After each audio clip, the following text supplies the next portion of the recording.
Hello everyone and welcome to my channel, My Classroom.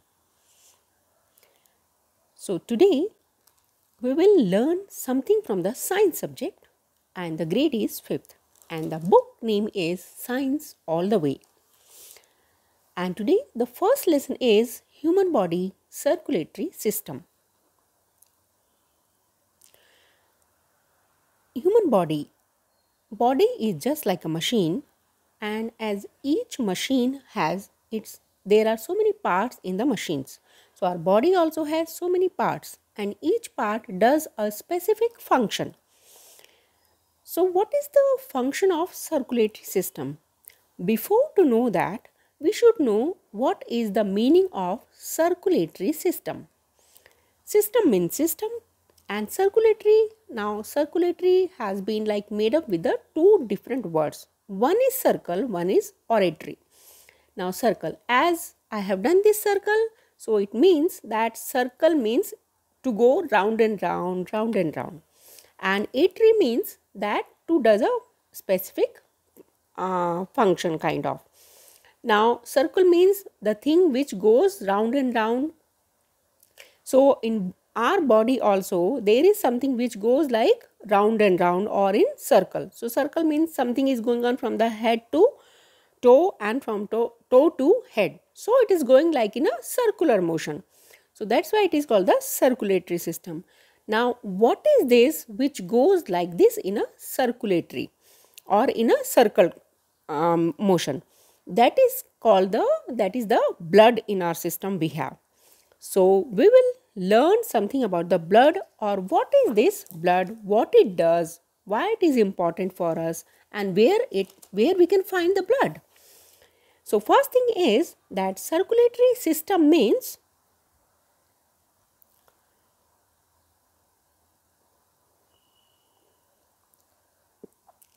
now circulatory system consists of blood vessels and the heart. This is the meaning of the circulatory system. So what is the meaning of circulatory system and what does it consist? In the circulatory system it consists blood vessels and the heart. So first we will learn something about the blood. Blood is a fluid connective tissues that flows in blood vessels. Now what are these blood vessels you find? See, when you see your hand or legs, you can see something like green kind of, or sometimes it is blue, some pipe like it is going on. So these are the, we can say like vessels or veins it is going, and in those veins you can see our blood flows in those veins. Now blood consists of plasma and blood cells, red blood cells, white blood cells and platelets. Now in the blood we have the plasma, red blood cells, white blood cells and the platelets. So we will learn something about the plasma, red blood cells and the blood platelets and white blood cells. Now in the human body it has 4 to 6 liters of blood. Each body there is 4 to 6 liters of blood. Now why it is like liters? Because every fluid we measure in the liters. So each body has approximately 6 liters of blood. Can you imagine it?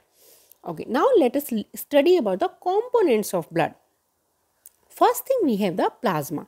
The liquid part of the blood is called plasma and it is pale yellow in color. Now in the blood there one thing that is called the plasma and it is yellow in color. It contains nutrients, waste products and other chemicals. Now in the plasma it contains some nutrients and some waste product whatever is there in the blood and the other chemicals also. Now the total volume of plasma in a normal average adult is about 2.5 to 3.5 liters.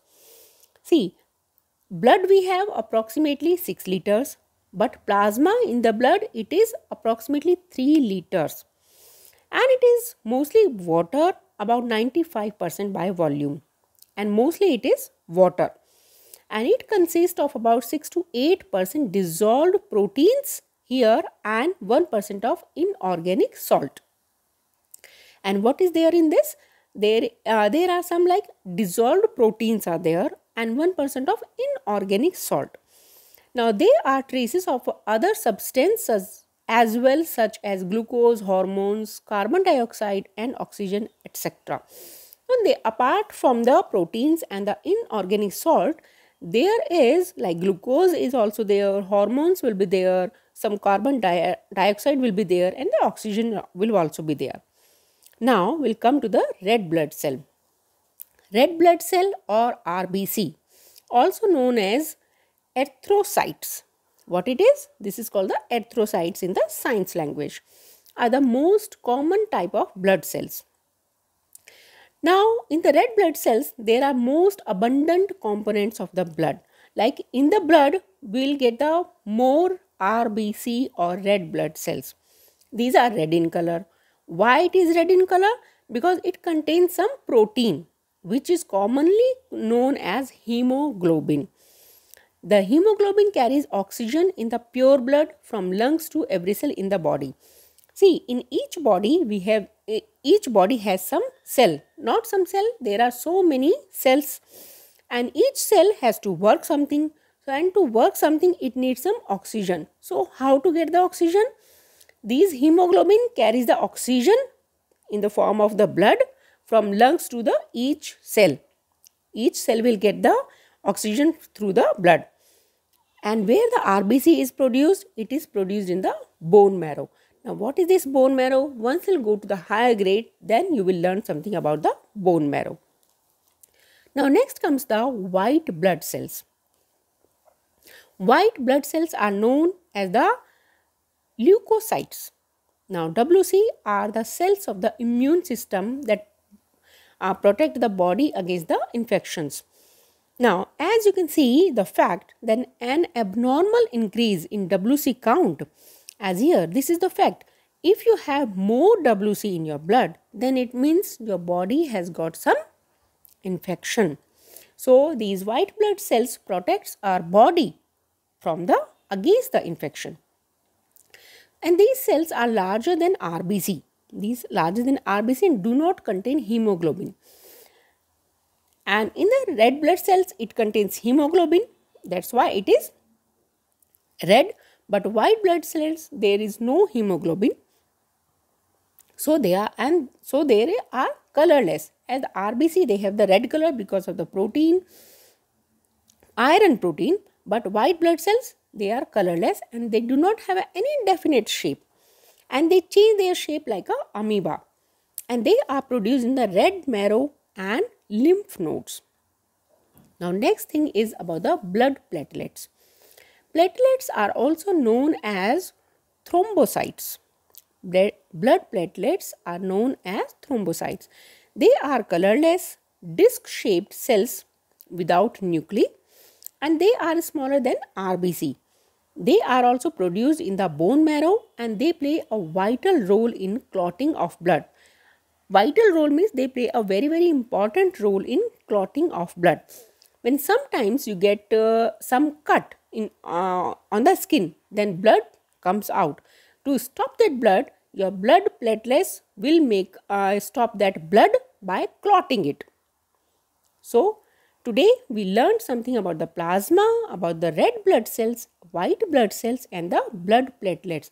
So, in the next video, we will learn something more about the circulatory system. Till then, happy learning.